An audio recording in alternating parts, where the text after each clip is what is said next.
ಕುರ್ಚಿ ಕಿತ್ತಾಟ, ಕುರ್ಚಿ ಕದನ ಅಥವಾ ರಾಜಕೀಯ ಯುದ್ಧ ಏನು ನಡೀತಾ ಇತ್ತಲ್ಲ ಕರ್ನಾಟಕದಲ್ಲಿ, ಇದೆಲ್ಲದಕ್ಕೂ ಕೂಡ ಈಗ ಸದ್ಯಕ್ಕೆ ಒಂದು ಅಲ್ಪ ವಿರಾಮ ಬಿದ್ದಿದೆ. ಸದ್ಯಕ್ಕೆ ಒಂದು ಬ್ರೇಕ್ ಅಂತಾನೆ ನಾವು ಇದನ್ನು ಕರಿಬೇಕು.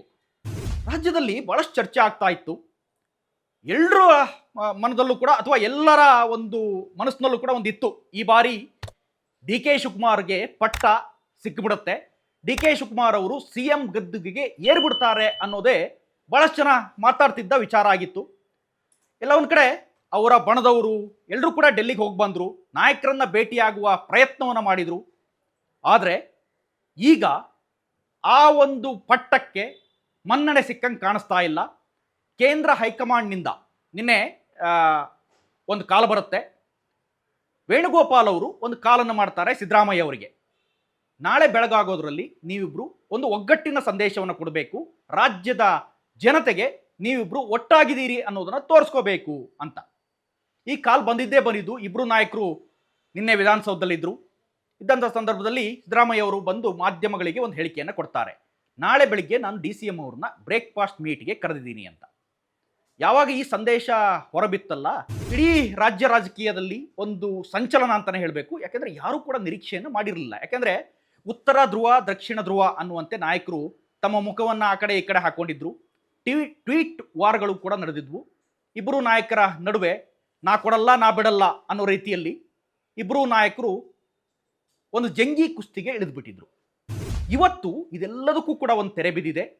ಕೇಂದ್ರ ನಾಯಕರಿಂದ ಸಂದೇಶ ಬಂದ ನಂತರ ಅಥವಾ ದೆಹಲಿ ಹೈಕಮಾಂಡ್ನಿಂದ ಸಂದೇಶ ಬಂದ ನಂತರ ಇಬ್ಬರೂ ಕೂಡ ಇವತ್ತು ಬ್ರೇಕ್ಫಾಸ್ಟ್ ಮೀಟ್ಗೆ ಸೇರಿದ್ದಾರೆ.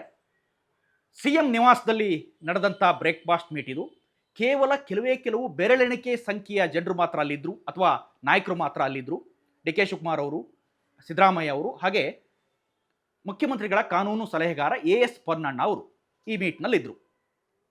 ಉದ್ದೇಶ ಏನಪ್ಪ ಮೀಟ್ದು ಅಂತಂದರೆ, ಬ್ರೇಕ್ಫಾಸ್ಟ್ ಮೀಟ್ ಸೇರೋದ್ರ ಮೂಲಕ ಇಡೀ ಈ ಒಂದೂವರೆ ತಿಂಗಳ ಜಂಜಾಟ ಏನಿತ್ತಲ್ಲ ಇದಕ್ಕೆ ಒಂದು ತೆರೆ ಎಳಿಬೇಕು ಅನ್ನೋದು ಹೈಕಮಾಂಡ್ನ ಸಂದೇಶ. ಅದಕ್ಕೆ ತಕ್ಕಂತೆ ಅವರಿಬ್ಬರು ಕೂಡ ಒಪ್ಕೊಂಡಿದ್ದಾರೆ. ಹೈಕಮಾಂಡ್ ಹೇಳಿದಂತೆಯೇ ನಾವಿಬ್ಬರು ಕೂಡ ಭೇಟಿ ಆಗಿದ್ದೀವಿ ಅಂತ. ಅದಾದ ನಂತರ ಇಬ್ಬರು ನಾಯಕರು ಪತ್ರಿಕಾಗೋಷ್ಠಿಗೆ ಬಂದರು. ಸುಮಾರು ಅರ್ಧ ಮುಕ್ಕಾಲು ಗಂಟೆಗಳ ನಂತರ ಅಲ್ಲಿ ಉಪಹಾರವನ್ನು ಸವಿದ ನಂತರ, ಉಪಹಾರದಲ್ಲೂ ಬೇರೆ ಬೇರೆ ವ್ಯವಸ್ಥೆಯನ್ನು ಮಾಡಿದರು. ಉಪ್ಪಿಟ್ಟು, ಕೇಸರಿಬಾತ್, ಹಾಗೆಯೇ ಇಡ್ಲಿ ಸಾಂಬಾರ್, ಈ ರೀತಿ ವ್ಯವಸ್ಥೆಯನ್ನೆಲ್ಲ ಮಾಡಿದರು. ಮುಖ್ಯಮಂತ್ರಿಗಳ ಮನೆ ಒಳಗಡೆ ಯಾರಿಗೂ ಕೂಡ, ಸಿಬ್ಬಂದಿಗಾಗಲಿ ಅಥವಾ ಬೇರೆ ಯಾರಿಗೂ ಕೂಡ ಅಷ್ಟೊಂದು ಜನರಿಗಲ್ಲಿ ಒಳಗಡೆ ಬಿಟ್ಟಿರಲಿಲ್ಲ. ಕೇವಲ ಕೆಲವು ಬೆರಳೆಣಿಕೆ ಸಂಖ್ಯೆಯ ಜನರಿಗೆ ಮಾತ್ರ ಅವಕಾಶ ಇತ್ತು. ಕೇಂದ್ರ ನಾಯಕರ ಈ ಪ್ಲಾನ್ ಇದೆಯಲ್ಲ, ಇದು ಬಹಳ ದೊಡ್ಡ ಸಂದೇಶವನ್ನು ಕೊಟ್ಟಿದೆ ರಾಜ್ಯ ಜನತೆಗೆ. ಇದರ ಇನ್ಸೈಡ್ ಏನಪ್ಪ ಅಂತಂದರೆ, ಕೇಂದ್ರ ನಾಯಕರು ಮತ್ತು ಇವರಿಬ್ಬರ ಮಾತುಕತೆಯ ಇನ್ಸೈಡ್ ಏನಪ್ಪ ಅಂತಂದರೆ, ಸದ್ಯಕ್ಕೆ ಯಾವುದೇ ಅಧಿಕಾರ ಹಸ್ತಾಂತರದ ವಿಚಾರ ಬೇಡ. 2028ರ ಚುನಾವಣೆಯಲ್ಲಿ ಡಿ ಕೆ ಶಿವಕುಮಾರ್ ಅವರಿಗೆ ಸಂಪೂರ್ಣ ಬೆಂಬಲ ಕೊಡುವ ಮಾತನ್ನು ಸಿದ್ದರಾಮಯ್ಯ ಅವರು ಕೊಟ್ಟಿದ್ದಾರೆ ಅನ್ನೋದು ಈಗ ಬರ್ತಾ ಇರುವ ಸುದ್ದಿ. ಇದು ಎಕ್ಸ್ಕ್ಲೂಸಿವ್ ಅಂತಲೇ ಕರಿಬೇಕು ನಾವು ಇದನ್ನ, ಈ ಮಾಹಿತಿಯನ್ನು. ಯಾಕಪ್ಪ ಅಂತಂದರೆ, ಇವತ್ತಿನ ಮೀಟ್ನಲ್ಲಿ ಈ ಒಂದು ಸಂದೇಶವನ್ನು ಕೊಡೋದಕ್ಕೆ ಅಥವಾ ಈ ಒಂದು ಮಾತು ಕೊಡೋದಕ್ಕೆ ಭಾಳಷ್ಟು ಕಾರಣಗಳಿವೆ. ರಾಜ್ಯದಲ್ಲಿ ದಲಿತ ಸಿ ಎಂ ಮಾಡಲೇಬೇಕು ಅನ್ನೋ ಕೂಗೆದ್ದಿದೆ. ಹಲವು ನಾಯಕರು ದಲಿತ ಸಿ ಎಂ ದಾಳವನ್ನು ಈಗಾಗಲೇ ಉದುರಿಸ್ತಾ ಇದ್ದಾರೆ. ದಲಿತ ಸಿ ಎಂ ಯಾರಾದರೂ ಆಗಬೇಕು ಅಂತಂದರೆ ಜಿ ಪರಮೇಶ್ವರ್ ಅವರು ಈಗ ತುದಿಗಾಲಲ್ಲಿ ನಿಂತಿದ್ದಾರೆ.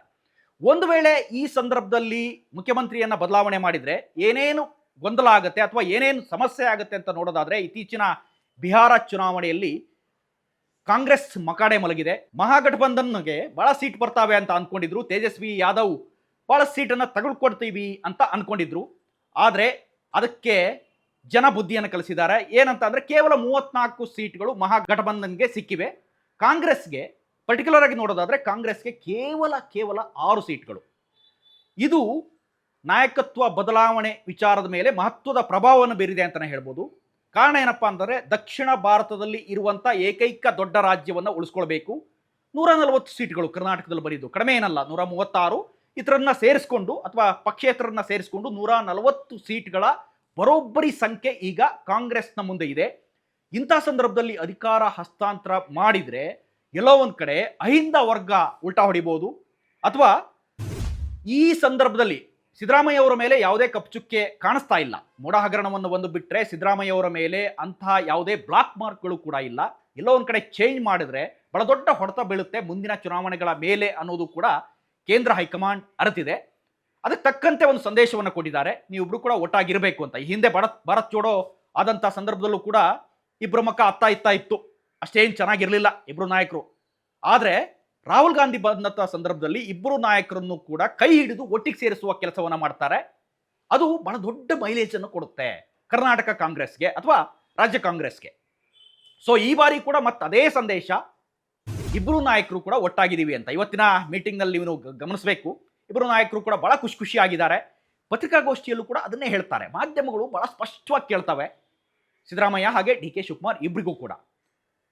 ಇದು ತಾತ್ಕಾಲಿಕ ಉಪಶಮನವ ಅಥವಾ ಮುಂದೆ ಡಿ ಕೆ ಶಿವಕುಮಾರ್ ಅವರಿಗೆ ಅಧಿಕಾರ ಹಸ್ತಾಂತರಿಸ್ತೀರಾ, ನೀವು ಕೊಟ್ಟ ಮಾತಿನಂತೆ ನಡ್ಕೊಳ್ತೀರಾ ಅಂತ ಡಿ ಕೆ ಶಿವಕುಮಾರ್ ಹಾಗೆ ಸಿದ್ದರಾಮಯ್ಯ ಒಬ್ಬರಿಗೂ ಕೂಡ ಕೇಳ್ತಾರೆ. ಸಿದ್ದರಾಮಯ್ಯ ಅವರಿಗೆ ಕೇಳಿದಂಥ ಸಂದರ್ಭದಲ್ಲಿ ಸಿದ್ದರಾಮಯ್ಯ ಅವರು ಮಾಧ್ಯಮಗಳ ಮೇಲೆ ಒಂದು ಹಂತಕ್ಕೆ ರೇಗಾಡುವ ಪ್ರಯತ್ನ ಕೂಡ ಆಯಿತು.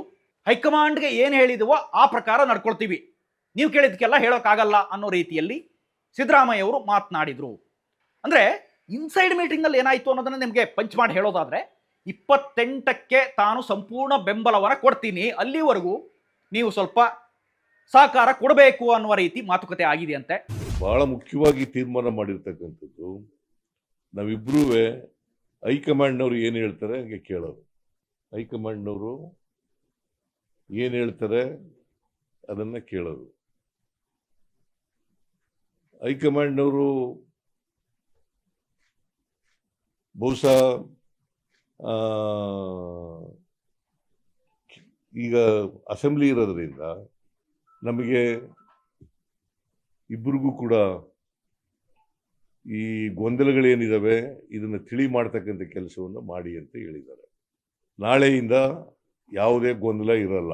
2028ಕ್ಕೆ ಮತ್ತೆ ಏನು ವಿಧಾನಸಭಾ ಚುನಾವಣೆ ಬರುತ್ತೆ. ಈಗಾಗಲೇ 2.5 ವರ್ಷ ಆಗ್ತಾ ಬಂತು ಸಿದ್ದರಾಮಯ್ಯ ಅವರು ಅಧಿಕಾರವನ್ನು ಹಿಡಿದು. 2028ಕ್ಕೆ ಡಿ ಕೆ ಶಿವಕುಮಾರ್ ಅವರಿಗೆ ಬೆಂಬಲವನ್ನು ಕೊಡೋದಕ್ಕೆ ನಾನು ಶತಸಿದ್ಧ. ಆಗ ಪಕ್ಷ ಅಧಿಕಾರಕ್ಕೆ ಬಂದಂಥ ಸಂದರ್ಭದಲ್ಲಿ ಡಿ ಕೆ ಶಿವಕುಮಾರ್ ಅವರೇ ಮುಂದಿನ ಸಿಎಂ ಅಭ್ಯರ್ಥಿ ಅನ್ನೋದನ್ನ ಸಿದ್ದರಾಮಯ್ಯ ಅವರು ಬಹಳ ಸ್ಪಷ್ಟವಾಗಿ ಅರ್ಥ ಮಾಡಿಸುವ ಕೆಲಸವನ್ನ ಇವತ್ತಿನ ಮೀಟಿಂಗ್ನಲ್ಲಿ ಮಾಡಿದಾರಂತೆ. ಈಗಾಗಲೇ 2-3 ಗೊಜಲುಗಳಾಗಿ ಕಾಂಗ್ರೆಸ್ ಹೋಗ್ತಾ ಇದೆ, ಅದನ್ನು ನಿಮಗೆ ಗಮನಿಸ್ತಾ ಇದ್ದೀರಿ. ದಲಿತ ಸಿಎಂ ದಾಳ ಒಂದ್ ಕಡೆ ಇದೆ, ಇನ್ನೊಂದು ಕಡೆ ಸತೀಶ್ ಜಾರಕಿಹೊಳಿ ಅವರು ಕೂಡ ತಾನು 2028ರ ಚುನಾವಣೆಯ ಸಿಎಂ ಅಭ್ಯರ್ಥಿ ಅಂತ ಹೇಳ್ಕೊಳ್ತಾ ಇದ್ದಾರೆ. ಇದೆಲ್ಲದಕ್ಕೂ ಕೂಡ ತೆರೆ ಎನ್ನುವಂತೆ ಸಿದ್ದರಾಮಯ್ಯ ಅವರು ಒಂದು ಮಾತನ್ನು ಕೊಟ್ಟಿದ್ದಾರಂತೆ ಇವತ್ತಿನ ಮೀಟಿಂಗ್ನಲ್ಲಿ. ನಾನು 2028ಕ್ಕೆ ನಿಮಗೆ ಸಂಪೂರ್ಣ ಬೆಂಬಲವನ್ನು ಕೊಡ್ತೀನಿ. ಯಾರಿಗೆ? ಡಿ ಕೆ ಶಿವಕುಮಾರ್ ಅವರಿಗೆ. ಮುಂದಿನ ಮುಖ್ಯಮಂತ್ರಿ ನೀವೇ ಆಗ್ತೀರಿ, ಅಲ್ಲಿವರೆಗೂ ನೀವು ಈ ರೀತಿಯ ಗೊಂದಲಕ್ಕೆ ಅವಕಾಶ ಮಾಡಿಕೊಡಬಾರದು ಅನ್ನುವ ಸಂದೇಶವನ್ನ ಡಿ ಕೆ ಶಿವಕುಮಾರ್ ಅವರ ಮುಂದೆ ಸಿದ್ದರಾಮಯ್ಯ ಅವರು ಇವತ್ತು ಬಹಳ ಸ್ಪಷ್ಟವಾಗಿ ಹೇಳಿದ್ದಾರೆ ಅನ್ನೋದು ಇನ್ಸೈಡ್ ಮೀಟಿಂಗ್ನ ಮಾಹಿತಿ. ಒಟ್ಟಾರೆ ಈಗ ಸದ್ಯಕ್ಕೆ ಸೆಷನ್ ನಮ್ಮ ಮುಂದಿದೆ. ಇದೇ 8ರಿಂದ ಸೆಷನ್ ಆರಂಭವಾಗುತ್ತೆ. ಡಿಸೆಂಬರ್ 8ರಿಂದ ಹಿಡಿದು ಡಿಸೆಂಬರ್ 19ರವರೆಗೂ ಸೆಷನ್ ನಡೆಯುತ್ತೆ. ಬೆಳಗಾವಿ ಚಳಿಗಾಲದ ಅಧಿವೇಶನ ಇದು. ಒಂದು ಕಡೆ ಈ ನಾಯಕರ ಮುಖ ಹತ್ತ ಇತ್ತ ಆಗ್ಬಿಟ್ರೆ ವಿರೋಧ ಪಕ್ಷಗಳಿಗೆ ಇದೊಂದು ಬಹಳ ದೊಡ್ಡ ಆಹಾರ ಅಂತಾನೆ ಹೇಳಬೇಕು. ವಿರೋಧ ಪಕ್ಷಗಳು ಇದನ್ನೇ ಬಹಳ ದೊಡ್ಡ ಅಸ್ತ್ರವಾಗಿ ಬಳಸಿಕೊಳ್ಳುವಂತ ಸಾಧ್ಯತೆ ಇರುತ್ತೆ. ಅದೆಲ್ಲದಕ್ಕೂ ಕೂಡ ಇವತ್ತು ತೆರೆ ಎನ್ನುವಂತೆ ಇಬ್ರು ಕೂಡ ಬಹಳ ಖುಷಿಯಾಗಿ ಬ್ರೇಕ್ಫಾಸ್ಟ್ ಮೀಟನ್ನು ಮಾಡಿದ್ದಾರೆ, ಉಪಹಾರವನ್ನ ಸವಿದಿದ್ದಾರೆ. ಅದಾದ ನಂತರ ಮಾಧ್ಯಮಗಳಿಗೆ ಒಂದಿಷ್ಟು ಪ್ರಶ್ನೆಗಳಿಗೆ ಸ್ಪಷ್ಟನೆ ಕೊಡುವ ಕೆಲಸವನ್ನ ಮಾಡಿದ್ದಾರೆ. ಆದರೆ ಇಳಿತೀವಿ ಏರ್ತೀವಿ ಅನ್ನೋ ವಿಚಾರದಲ್ಲಿ ಯಾವುದೇ ಸ್ಪಷ್ಟತೆ ಇಲ್ದಿದ್ರೂ ಕೂಡ ಹೈಕಮಾಂಡ್ ಹೇಳಿದಂತೆ ನಡೀತೀವಿ ಅನ್ನುವ ಒಂದು ಸ್ಪಷ್ಟ ಸಂದೇಶವನ್ನ ರವಾನೆ ಮಾಡಿದ್ದಾರೆ. ಈ ಇನ್ಸೈಡ್ನಲ್ಲಿ ಇದಿಷ್ಟು ಮಾಹಿತಿ ಚರ್ಚೆ ಆಗಿದೆ. ಅದೇ ನಿಮಗೆ ಈಗಾಗಲೇ ಹೇಳಿದೆ, ನಾನು 28ಕ್ಕೆ ನಿಮಗೆ ನಿಮ್ಮ ಬೆನ್ನಿಗೆ ನಾನು ನಿಲ್ತೀನಿ ಅನ್ನುವ ಸಂದೇಶವನ್ನ ಸಿದ್ದರಾಮಯ್ಯ ಅವರು ಡಿ ಕೆ ಶಿವಕುಮಾರ್ ಅವರ ಮುಂದೆ ಹೇಳಿದ್ದಾರೆ. ಇದಿಷ್ಟು ಈ ಕ್ಷಣದ ಅಪ್ಡೇಟ್ಸ್. ನಿರಂತರ ಅಪ್ಡೇಟ್ಸ್ಗಾಗಿ ನೋಡ್ತಾ ಇರಿ ಸುಮನ್ ಟಿವಿ ಕನ್ನಡ.